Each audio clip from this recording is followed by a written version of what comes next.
नमस्कार, मी संस्कृती आणि आपण पाहत आहात नवा मराठा। शिर्डी साईबाबा संस्थानने मोफत अन्नप्रसादासाठी एक महत्त्वाचा निर्णय घेतला। या निर्णयानुसार आता मोफत जेवणासाठी भाविकांना कुपन दिले जाणार आहे। शिर्डीमध्ये अलीकडे घडलेल्या काही गुन्हेगारीच्या घटनांमुळे संस्थानने हा निर्णय घेतला। तसेच खासदार सुजय विखे यांनी मोफत जेवणाचा गैरवापर होत असून त्यामुळे गुन्हेगारी वाढत असल्याचा मुद्दा उपस्थित केला होता।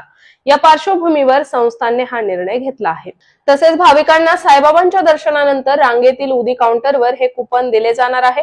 हे कुपन घेऊन भाविक प्रसादालयात जेवण करू शकतील। तसेच हा नवा नियम उद्यापासून म्हणजे 6 फेब्रुवारी 2025 पासून लागू होणार आहे। या निर्णयामुळे शिर्डीतील वाढती गुन्हेगारी आटोक्यात येईल अशी अपेक्षा संस्थानने व्यक्त केली आहे। तसेच दररोज या ठिकाणी 50 ते 60 हजार भाविक भोजन करतात। मात्र आता या प्रसादालयात जेवणासाठी कुपन आवश्यक असणार आहे।